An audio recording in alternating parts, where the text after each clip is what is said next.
There is so much anger and confusion about changing reports from DPS. So the DPS now says no school resource officer confronted the gunman and that he entered the school through an unlocked door. Okay, this is after the head of DPS was praising the actions of this non-existent resource officer.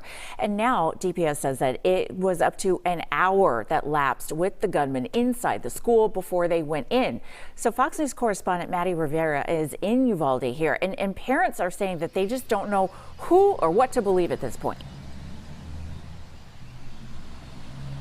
Lena and Sally, well, it's hard to put yourself in their shoes. They've just received so many conflicting details regarding this shooting. So we've talked about it earlier this morning. What we know is that the suspect walked to the school after he crashed his grandmother's car. He went into the school through an unlocked door, wasn't confronted by any officers.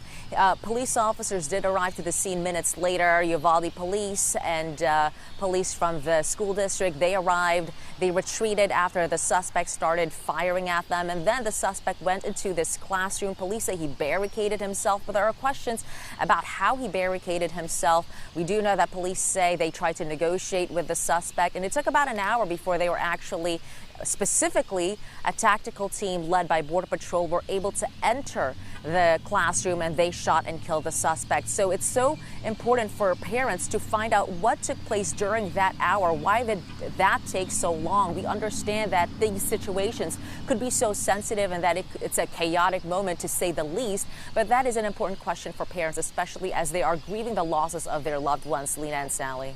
Well, another thing we learned yesterday too, Maddie, was that this gunman was apparently outside the school for 12 whole minutes from the time he crashed the truck till when he entered with a gun, even firing at a funeral home across the street.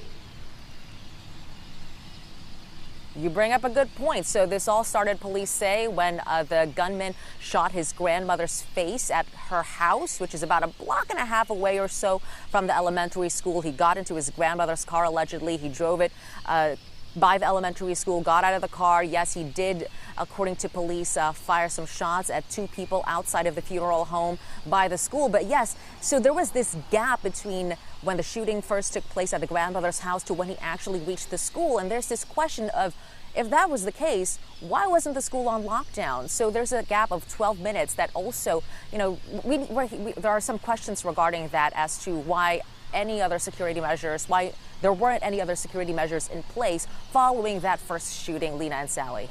And then, of course, there's that video that came out showing, officers really combative with the parents to keep them out of the crime scene and where the shooting was happening. But a lot of the parents were saying that, why were they not going in? And that's one of the questions, is why were they so focused on the parents and not actually on the school and the kids? It's so tough to watch that video because I can't even imagine, again, what those parents are going through, the desperation. You hear it in their voices. They're begging police officers to enter the school, enter the classroom. Some of them are saying that they would go rush inside the school themselves. From the police officer standpoint, they say that they didn't want parents to enter what was a volatile situation. But, again, it's difficult to know how.